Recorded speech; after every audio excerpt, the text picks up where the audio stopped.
Hi guys.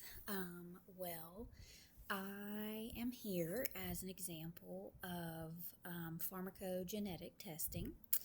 As a person who has suffered with depression intermittently for about 20 years or so, the number of medications that I've been on throughout the years is quite numerous.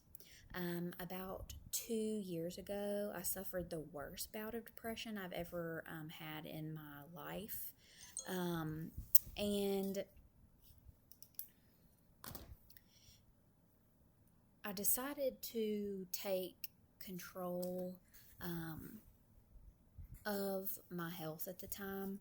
And I took it upon myself to complete genetic testing. I took my results to my primary afterwards, and the current treatment plan, medication wise, that I've been on since then would not be possible without the genetic testing. And as providers, we monitor drugs that are prescribed to patients for adverse effects, but why not take the danger out of a watch and see prescription and initiate genetic testing earlier if possible?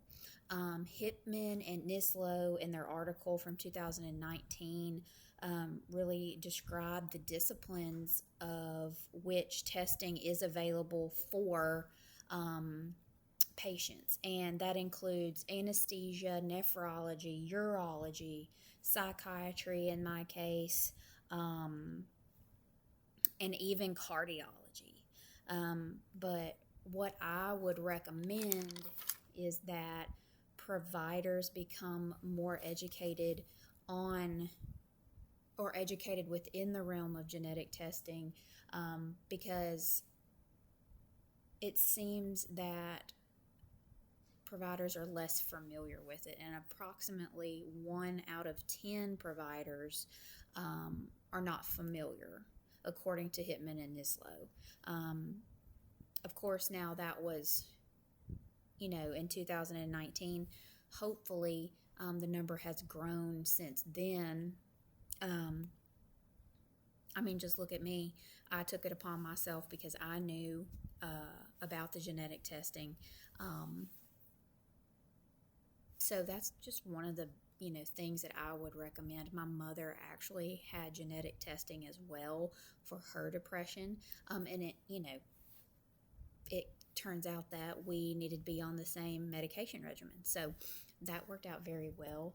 But the idea of individualizing treatment plans for patients with genetic testing sounds very beneficial, but at what cost? For me, the cost was about $300 out of pocket, and insurance would not pay for that. And others with reduced income simply cannot afford that. But at the end of the day, it is the provider's due diligence in choosing an appropriate medication regimen, regardless of the financial or ethical dilemmas at hand.